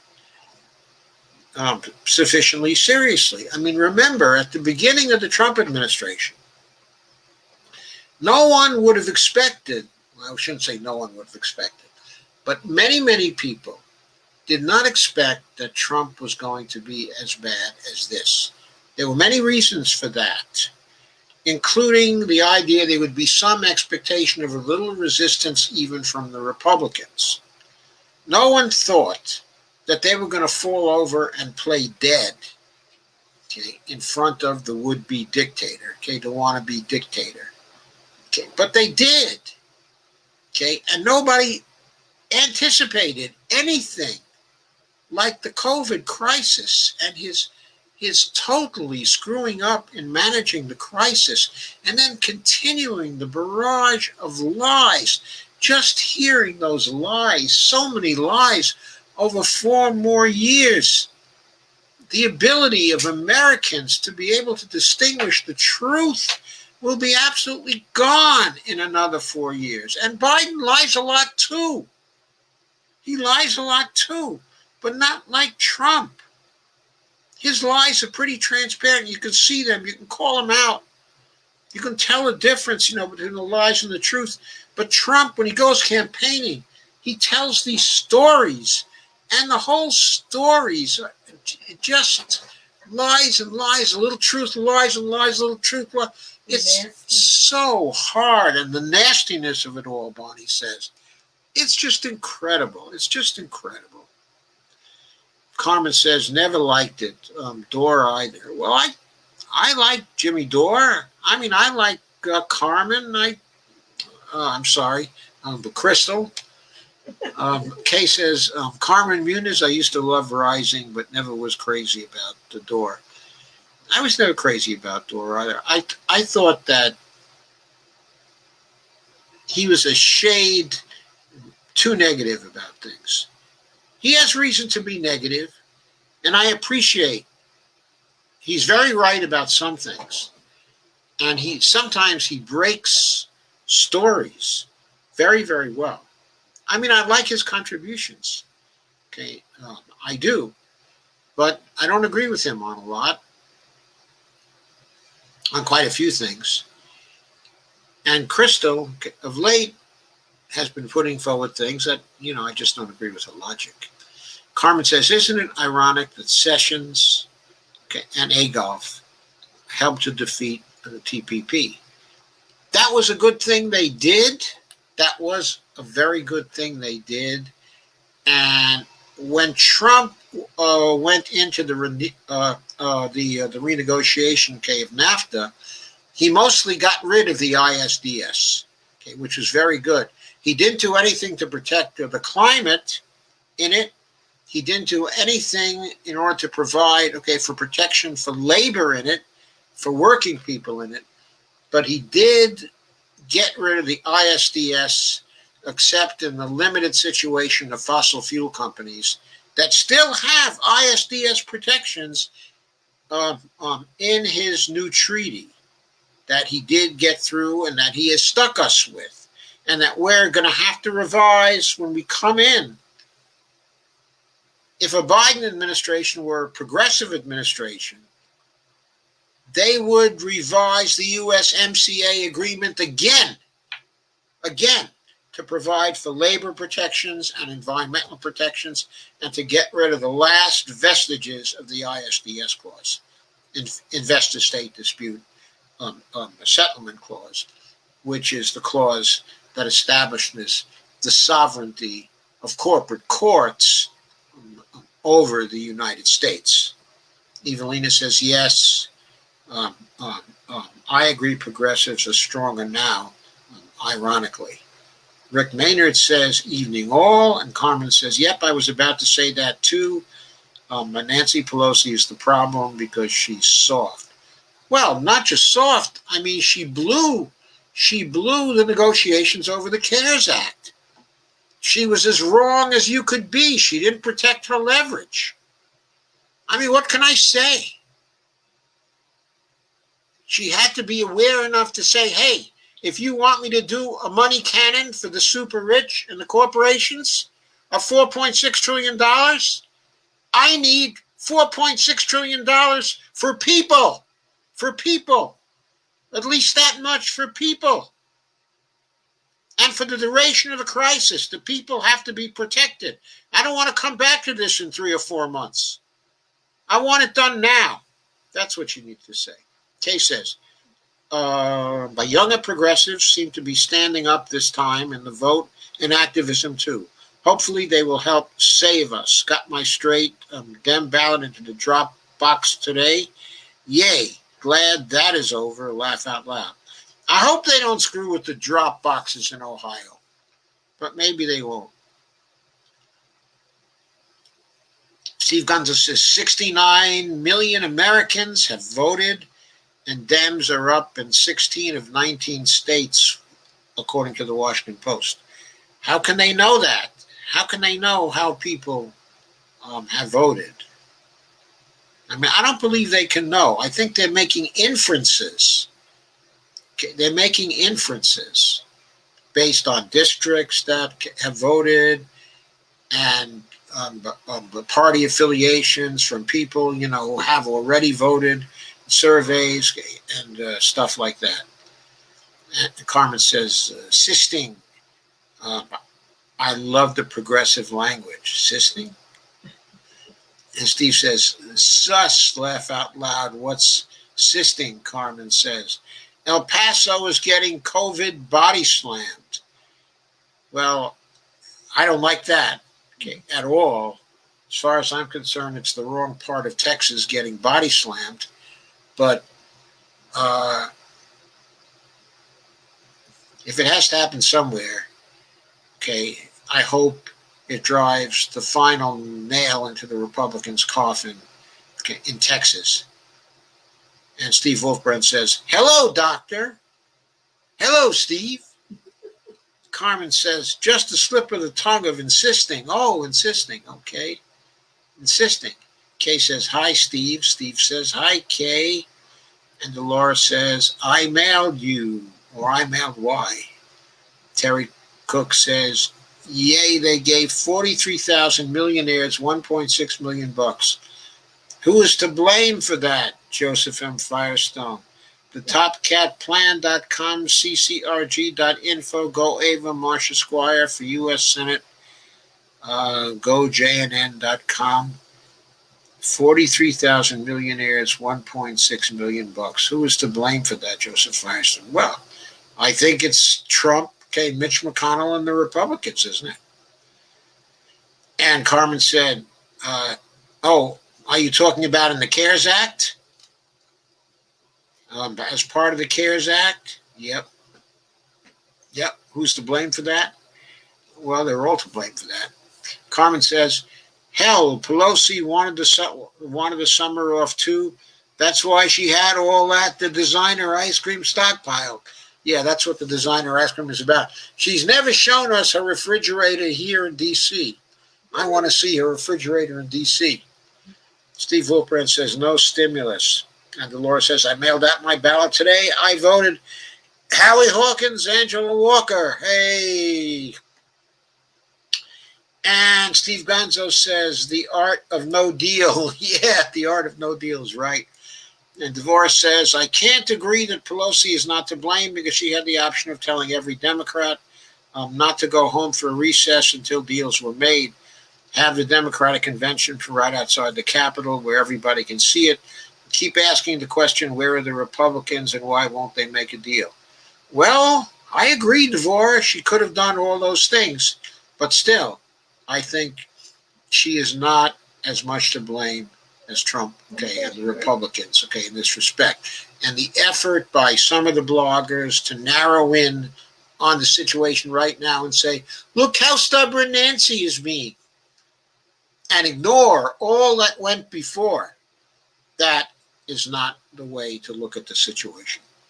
Carmen Muniz says, well, I plastered his ability to withdraw the nomination all over at least 5 live streams and called Florida senators. Had to leave us messages, though. Terry Cook said, I'm emailing to thecourier.com. We'll see if the new owners allow my response to Linda. posted on October 24th, 2020 by Terry. There was a letter to the editor from Linda Bishop to the Courier.com. Findlay, Ohio, October 23rd, 2020, page 4, Viewpoint, stating America's government is supposed to be of the people, by the people, for the people. Linda went on to tell of, since 1921, the Council of Foreign Relations, with its wealthy, powerful members rooted in banking, Wall Street, the powerful multinational corporations. And nope, Trump said he would send us $1,200. He said he would sign that. That's not the point, Steve. There's a whole bill. It was about being able to pass a comprehensive bill and needing leverage to pass that bill. Yeah, he would have signed a $1,200 stimulus check. What's that worth? It postpones things for a couple of months. That's all. It's not a relief bill. It's not a relief bill. Terry says, I'm emailing to the Courier.com. And by the way, the two of us stood to benefit from that $1,200 a piece bill. Yeah, it would have been good for us if that would have passed. But it would have reduced the leverage that existed for Nancy Pelosi to get a broader bill with good unemployment benefits for people stretching as far as the end of January. It would have killed the prospects for getting money to take care of COVID in this bill. It would have shortchanged the efforts to get money, for education. The way to go about this was not basically by dividing and conquering the interests who needed a stimulus bill. That's what the Republicans were trying to do divide and conquer in such a way that it would have been beneficial to Trump. And Pelosi was fighting against that, and for once, she was right. It's too bad she didn't start doing that in the CARES Act. If she had taken the same position in the CARES Act, the Republicans never would have gotten the money cannon for the big businesses. Steve says, I can't agree either. I got to get back to the Dodgers. Sons of bitches better win. I'll be back later. Fine, Steve. Trump discussing his plan for victory. We have to win both of the Nebraskas. I'm sorry, both of the Nebraskas? I thought there was only one. There are 4 congressional districts, right? In that state. And the 2nd Nebraska congressional district. I see. He said we have to win both because he wanted to win. I see. When he said both Nebraskas, he meant the 1st, 3rd, and 4th districts and also the 2nd district, because it's the 2nd district that has the electoral vote, the one electoral vote. But he's going to lose the 2nd district. He's going to lose it to Kara Eastman, who's going to carry it for Joe Biden. Carmen says, 2 people murdered right in front of police is the epitome of fascism. It is. Kay says, my daughter in Florida has been in the hospital with thyroid problems, and she just let me know that she sent in her ballot a while ago. Kay says, good kid. And Sandy Deck says, but Dolores Pierce, I voted for Howie as well. Great, Sandy. Good for you. Carmen says, a judge ruled today that weapons can be brought to the polling stations. I forgot what state. I think it was Arizona. Weapons can be brought to the polling stations. That is going to be appealed. That was in Arizona. That is going to be appealed. Immediately appealed. And I don't think they're going to get a judge to consider that again in the week we have left. So the appeal should stop that from happening, because that is ridiculous.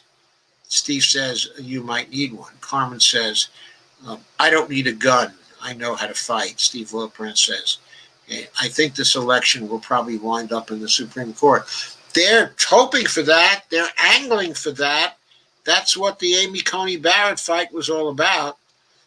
Steve Gonzo says, new hundreds of chats leaked to BuzzFeed News from the hate group Patriot Front show that they're preparing for a life after Trump. And Carmen says, have the secretary saves the day? What does that mean? Carmen says, great article. Carmen says, ha, not have. Damn autocorrect. Ha, not have. Ha, the secretary saves the day. Steve says, nice bridge you got there, though. Thanks. Isn't that Golden Gate? Or is it Brooklyn Bridge? I'm not sure. I'm not sure which bridge it is. Kay says, Nomiki Konst had a guy on a 3 p.m. YouTube show today. Had a bunch of activist groups getting ready to protest an attempted coup. He was really good. Was that that guy Binder, Mark Binder? I think his name is, or Martin Binder. Is that who you're talking about? Steve Wilbur said, I think I might be voting for Trump just despite these disgusting, corrupt, but Democrats. Howdy Doody is an idiot. Howie Doody came out with some MMT the other day, Steve. He's learned some MMT. And Steve says, Jesse Ventura could have won this. I'm in a safe state. Fuck him. That's right. You're in a totally safe state, Steve. Steve Wolf, just vote for Angelica Duenas for Congress, Steve. That's very important. Vote for Angelica. It's for sale, cheap. Send the check to my house, and I'll take care of the transaction. Steve Gonzo says, status coup at status coup 24 hours after Philadelphia police shot and killed. Hashtag Walter Wallace. Here they beat and punch protesters. Stream here. Thanks for the YouTube. Did they see the police running from the Black Lives people?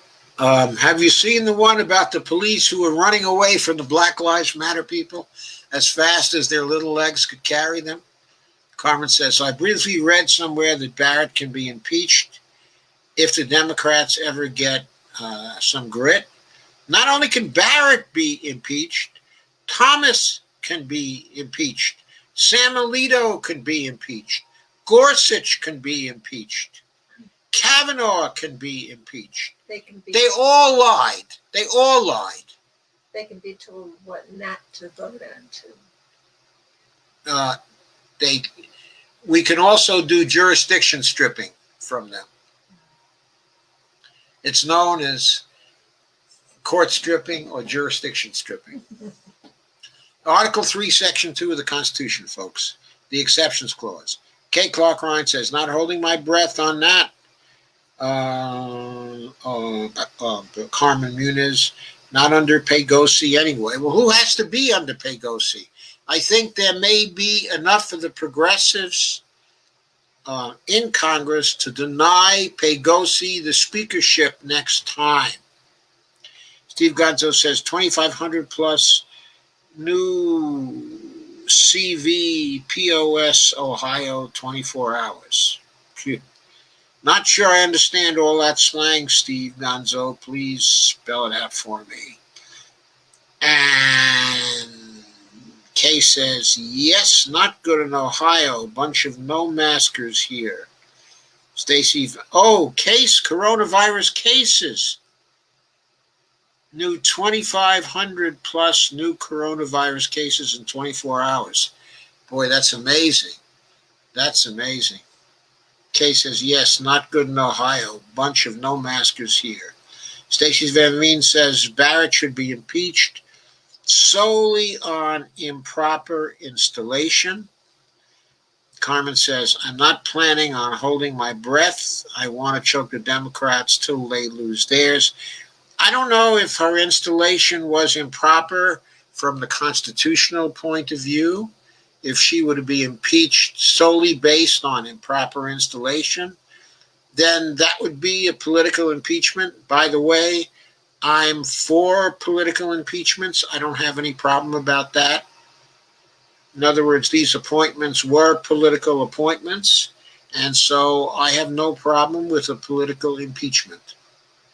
Every last one of them was a political appointment.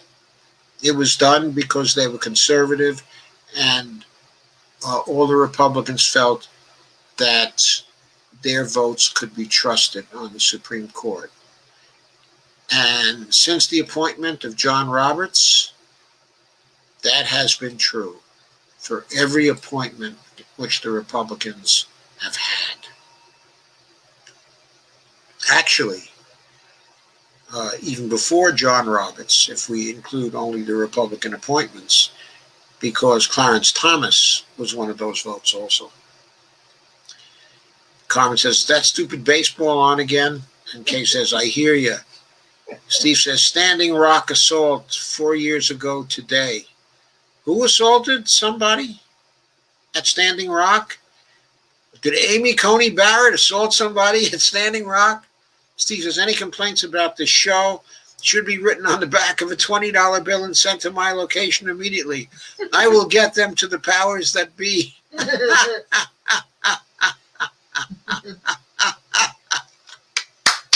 Thank you. Thank you, Steve. Carmen says, why is Chad Wolf still in the DHS? I thought it was found that he was placed in there illegally. Yeah, he was. His appointment was without, he doesn't have proper authority. But he hasn't been displaced by anybody, I guess because Barr won't obey the the decision, the court decision about Chad Wolf's appointment. Steve Wolfbrand says, me too, Carmen. Steve Gonzo puts up an NPR link. Government watchdog says, Homeland Security leaders were not legitimately appointed. Yes, I know. And Carmen says, I actually made brown rice risotto. It's so good I can eat it at room temperature. Yeah, we use organic brown rice from Trader Joe's all the time. It's really good. But we use it also with some turmeric, which turns it a pleasing yellow color. And it's also delicious. And Steve Wolfbrand said, we can't afford to general strike. We're broke. Are you fucking nuts? Are you fucking nuts? Americans won't general strike. We can't afford a $200 emergency. Okay, today Americans are really poor. But we're not poorer than we were in the 1930s when we struck all over the country. We're not going to have to general strike, for very long. Sarah Nelson has been showing that. If we can general strike in certain key places sufficient to paralyze the economy, the general strike will end satisfactorily in days. Carmen says, Mitch is purposely trying to keep the electorate crippled. Of course. Carmen says, so what? I stay broke and I still survive, and I have cancer and illness and can't work. Kay says, people won't be getting any richer without a strike. Carmen says, riches don't mean shit once you're under fascism. Yeah, not if you speak out on the fascism. Being rich won't protect you.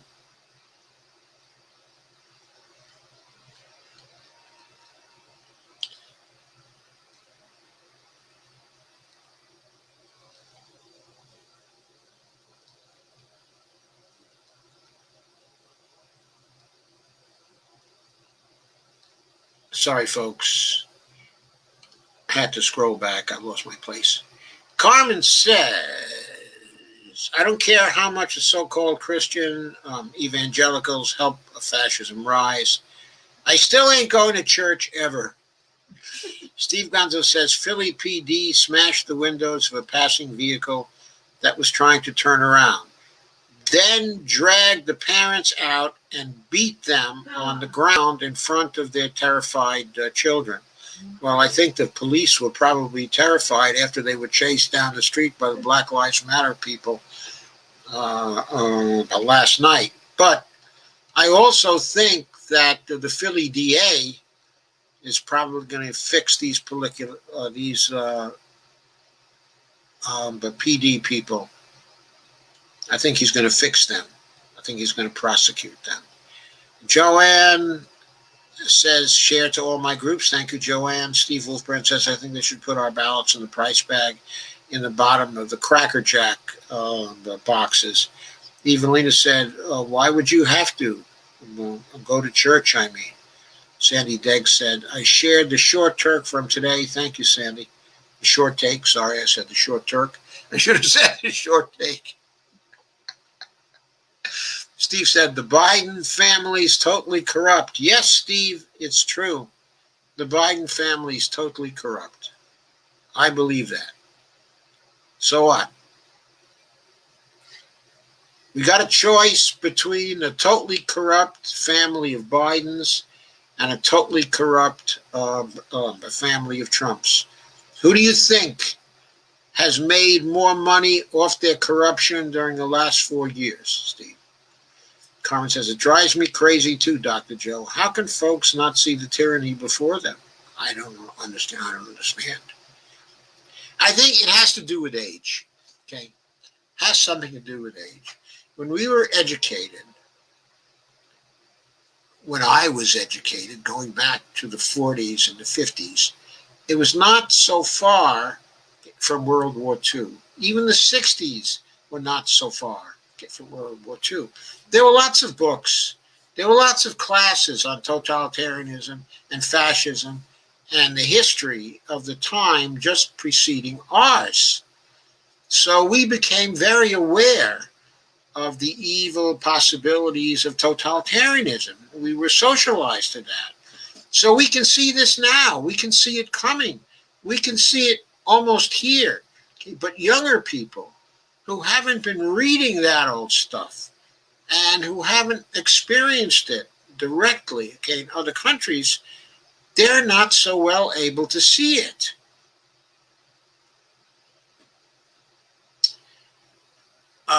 And Joanne says, Biden can be influenced. Trump is a fascist. I think Bonnie wants to say something. Yeah. If Moscow Mitch has a blood clot and that's why his arms are black, he's going to start losing his hair. Is he going to wear a wig? We'd be able to tell. So Bonnie says that, if Moscow Mitch has a blood clot and they've got him on the blood thinners, he's going to start losing his hair. And then he'll have to wear a wig. And then we'll all be able to heckle him for his wig. And everybody should send the funeral costs for their people dying of COVID to the president. Yeah, okay. Bonnie also says you should, if you're unfortunate enough to have lost any family members, you should send the bill for the funeral costs to the White House. Yes. And then, after they settle that bill, we have to send them a bill, not for the funerals, but for all the killings. Yes. Okay, says, I tried to share that guy from Nomiki's show on here, but it didn't come through. Damn. Might be on your site somewhere, Joe. Okay, Kay, I'll look for it. Steve Wolfbrand says, think I'll vote for Trump just to fuck with those fuckers, and I was the biggest Bernie supporter, go figure. Carmen, they didn't think Adolf was going to go full Adolf. Well, he hasn't gone full Adolf yet. He still is only Adolf, and I think he's going to go Benito before he goes full Adolf. Steve says, nope, Doc, Biden's more corrupt than Trump, if that's even possible. Steve, I don't know how you could say that. I mean, I really don't. Let's go for the difference. Biden was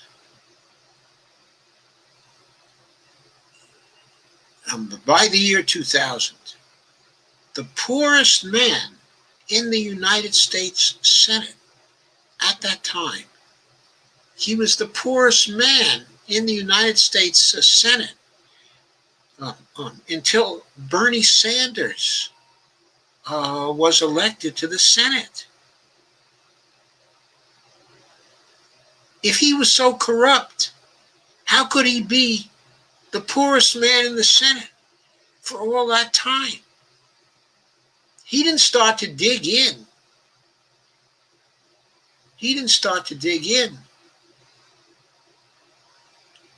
Until later. I don't know exactly when. I mean, maybe it was 2014, 2016, 2015. But he's not more corrupt than Trump, who has been corrupt his whole freaking life. Everybody knows that. All the people from New York know that about Donald Trump. We know his family has made many, many, many, many millions from his presidency. We can all see it. It's there in the tax returns. Carmen says, who cares? We need to block fascism more than anything. And that's true. Steve says, did Adolf even play golf? And if Adolf did play golf, how much golf did Adolf play? Stacy says, I think we've reached a peak initialism. I have no idea what ISDS stands for. Maybe International Space Deep System. I think you joined a little too late, Stacy. ISDS stands for Investor State Dispute Settlement.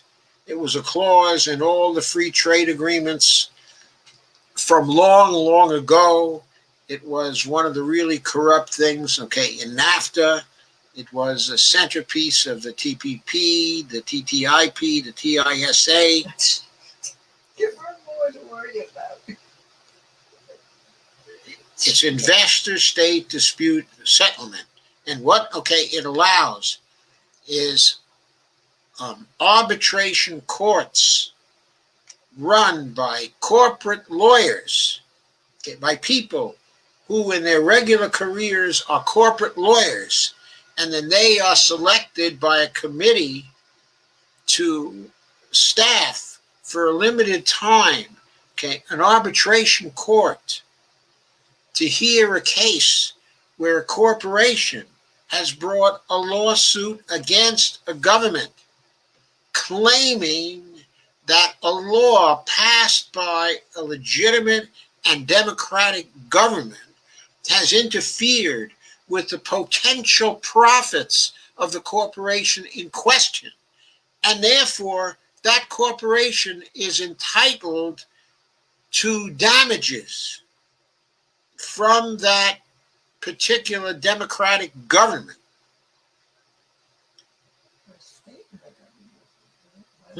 And the states in the government. Well, in the case of the United States, if some state had passed a law that interfered with the potential profits of a multinational foreign corporation here in the United States, that foreign corporation was free to sue the United States government for damages, not the state, not the individual state. So the individual state and its taxpayers would not have to, the individual state and its taxpayers would not have to pay that bill because, of course, if it's a state, then the taxpayers would be paying the bill. None of the bills would be getting paid with the taxpayer money, right? But in this case, it allowed the international corporation to sue the federal government for damages caused by a state. That's how onerous, it was. It violated national sovereignty, okay, in a variety of ways. And the most important way was that it set up the corporate authorities, the corporate court authorities that were authorized by treaty to in a hierarchical relationship with the Supreme Court of the United States. That's why, under a Supreme Court that knew how to read the Constitution, those treaties would have been unconstitutional, because the highest legal authority in the United States, the highest legal authority in the United States is supposed to be the Supreme Court of the United States. The idea that a treaty would establish an international arbitration court as superior to the U.S. Supreme Court in relation to U.S. law is a significant limitation of United States sovereignty. Yeah. By the way, I wrote a book on this. It's called A Declaration of Dependence, or actually Declarations of Dependence. And that ebook is on my site at josephmfirestone.com, and you can buy it, okay, from Amazon. But it tells you everything about what was wrong with the TPP, the TTIP, and the TISA. And it's a great book to read, and I highly recommend it to you. And Joanne says, Tucson had a drop box, but it was not attended, so I delivered mine to the post office directly. Good idea.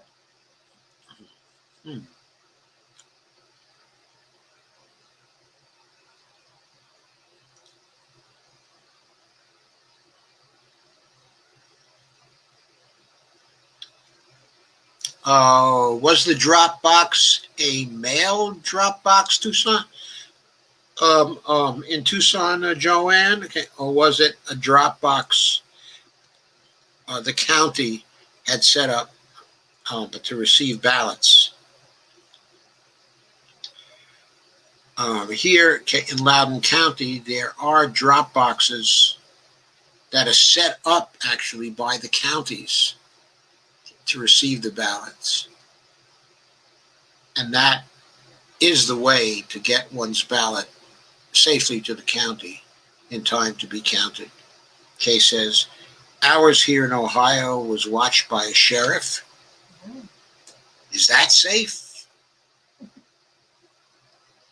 Is it safe, Kay, if the sheriff is a Republican? I don't know. Karamuna says, WAPO was a big-time HRC slanted rag and is surely pushing Democrats are winning rhetoric. Rag, not tag, damn it. And Joanne says, hope Mitch loses badly. He's worse than Trump. And I don't think he's reportedly far ahead at this point. Steve Gonzo, Carmen says 1,200 is crumbs. Steve said, I'm so happy Nancy got us a great stimulus bill. Laugh out loud, not. She didn't. She didn't. She didn't get us a stimulus bill. And Joanne says, I will be at the local polling place in Tucson to protect voters from intimidation.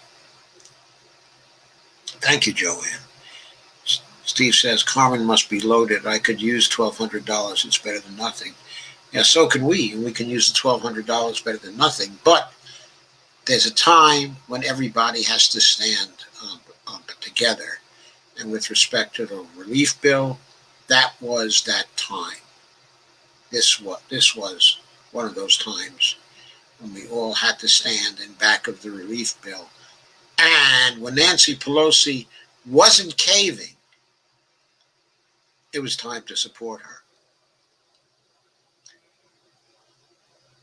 And Joanne says it's the Brooklyn Bridge. Oh, great. I didn't even know it was the Brooklyn Bridge. Oh, yeah, it's got to be the Brooklyn Bridge. It looks like it's got the Empire State Building in the background. Never noticed that before. Maybe it's the Chrysler building there. I can't tell. It's too vague. Carmen says, Steve Wolfman, why settle for a slice when you could have the whole loaf? I don't settle easily. And Kay says, his name was Sean something. Should be in your messages, Joe. Thanks, Kay. And Joanne Owenhouse Ricardio says, cold snap in Arizona, had to put on socks. 57 was our high today. Oh, that is cold. It was warmer here. We were up in the 60s today. But we didn't go out today either, come to think of it. We were out there yesterday. It was in the 60s yesterday. Carmen says, what I wouldn't give for a cold snap. And Steve says, Rogan went 3 hours with Alex Jones on Hunter Biden laptop, New York Times censorship. Didn't watch. Did see the cops flee the BLM. Yeah. Joanne says, where are you? And Carmen says, Florida. And Steve says, the Joe Rogan show was good. You should watch it. And Joanne says, we're back in the 80s this weekend. Kay says, I hate wearing masks too, but I wear one when I go to the store or anywhere. Yeah, so do we. And Carmen says, we haven't left the 90s yet. And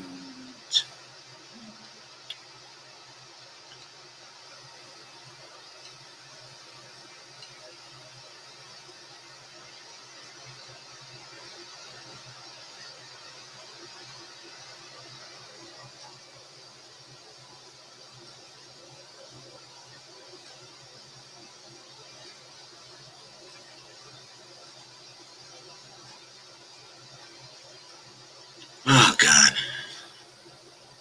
Here we go. We had 90s until the last few days, says Joanne. Steve says, if you need some magic, some magic mushrooms, but DM me, Doc. Okay, Steve, if I need them, I'll DM you. Joanne says, rich people can move out of the country and use their offshore money. Not so much for the rest of us. Sandy Deck says Larry Krasner is awesome. And Carmen Yunus says BLM is courageous beyond words. And Steve says no hope, no change, oh bummer. And Kay says we had a civics class when I was in high school in the mid-60s, no more. And Kerry says, hey, aged retards. Kerry says, quote, hashtag, Hunter Biden's emails. So what? Stay says, all my kids are very Nazi aware. 35, 28, 22. I think it's older people, really. No, maybe it is, Stacy. Maybe it is.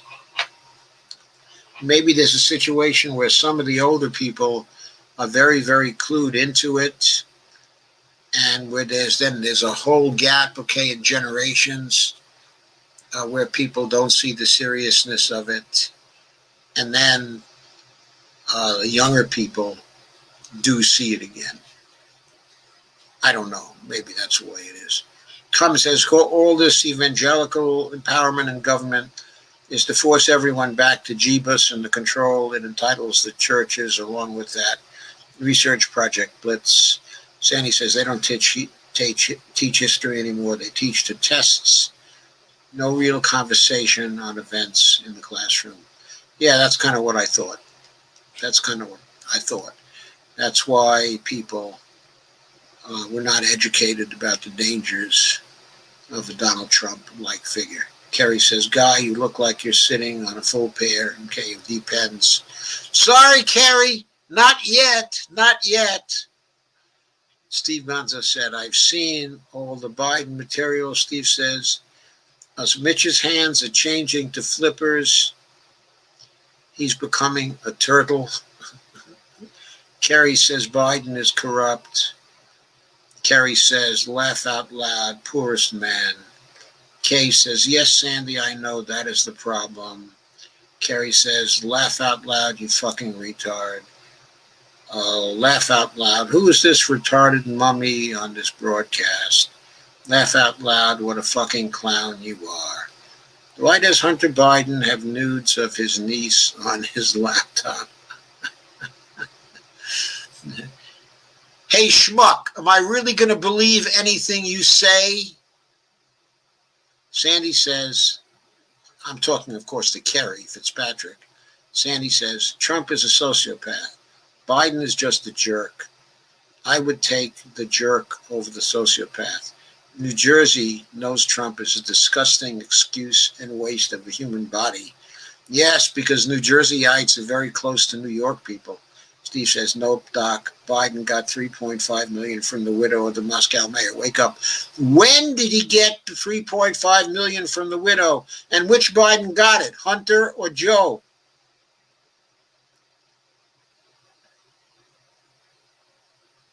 So, yeah, what are the details of that? And when did it happen? It didn't happen before the year 2000. So I accept that Biden is corrupt at this point in his life, and that he has been for some years. But he was the poorest man in the Senate from the time he got into the Senate, and I believe it was 1973 or 1974, until the 2000s. So it's only recently that he became a corrupt individual. Carmen says, nobody cares. Why are you here to insult Dr. Joe? Piss off. Steve Gonzalez says, Biden releases financial information as well as state and federal tax returns 2016, 2017, 2018. Based on those forms, Forbes estimates he has a net worth of $9 million. Okay, compared to what Forbes estimates, Trump has a net worth of what, $4 billion or $5 billion? Kerry says, I live in New York and no, Trump is not corrupt. Well, Kerry, I come from New York, and yes, Trump is absolutely corrupt. I've been watching his career for years and years and years, and he is absolutely corrupt, and you do not belong in this live stream. You are a troll. You are a troll. Stacy says, I second Carmen. Fuck right on off. Steve says, because he fucked her, crack is the devil's dick. What are you talking about, Steve? Kerry says, go eat shit, old man. I'll leave that particular meal to you, Kerry. I don't believe you're from New York. You're too dumb. Sandy says, oh, how I have missed these live streams this past week. So glad I made it tonight. Sandy, we miss you too. Kerry says, this fucking asshole is more senile than Biden. Yikes. Carmen says, you're nasty and always on some perverted shit. Shut it and go change your Depends, old man. Steve says, she's not insulting the doctor. Carmen says, meant for burnt wolf. Kerry says, laugh out loud. 9 people watching this rambling pile of bullshit, and 4 of us are trolling you. Steve Wolfbrand, she's clearly trying to insult Dr. Joe, and your stupid ass liked the comment. Why does Hunter Biden have nudes of his 14-year-old niece? I have no idea whether he has nudes of his 14-year-old niece, Kerry. I'm not going to believe anything you say because you already told me that Trump is not corrupt. That means you're an effing liar. Straight up. Steve says, ask Carmen. Hashtag Biden crime family. Hashtag Trump crime family. Hashtag Trump fascist crime family. Carmen says, Steve Wolfbrand, don't ask me shit. Both of you need to stop your passive-aggressive trolling. Sandy says, we don't insult each other here. You need to go back to your Trump group. I'm sure you would be welcome there. Stacy says, hashtag Kerry Fitzpatrick, sad troll. Carrie Fitzpatrick says, I laugh out loud. Carrie Fitzpatrick. And Carmen says, simpleton.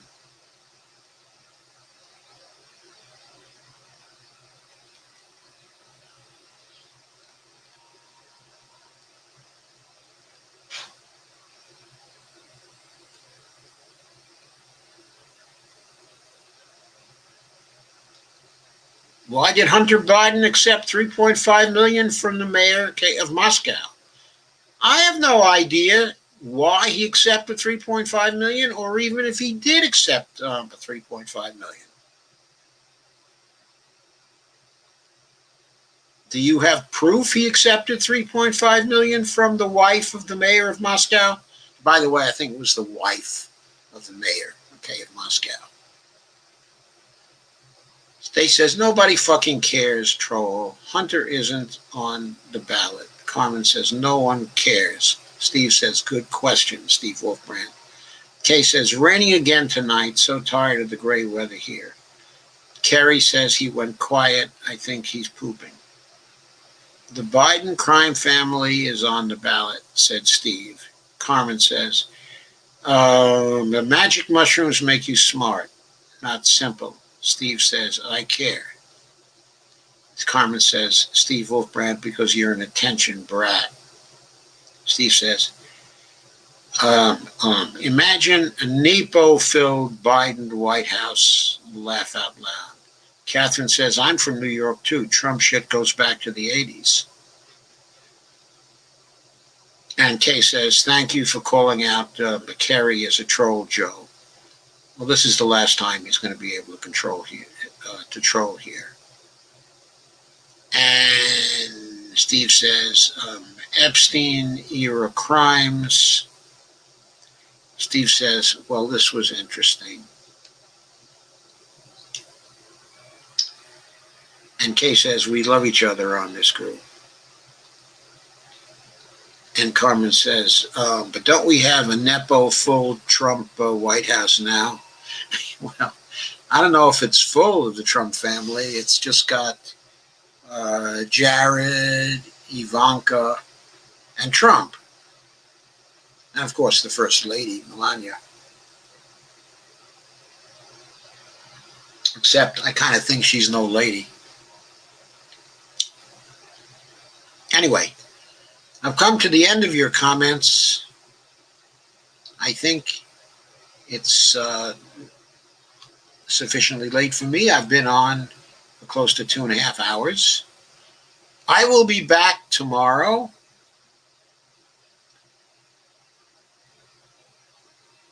With another live stream.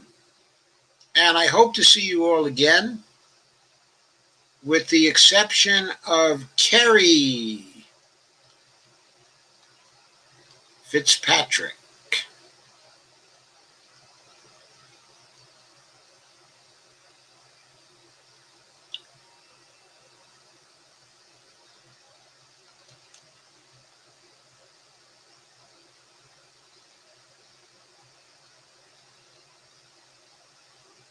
Stacy says, first trollop. And Steve says, I prefer to talk to Avril, the evil twin. Dolores says, thank you and good night all. Thank you for coming, Dolores.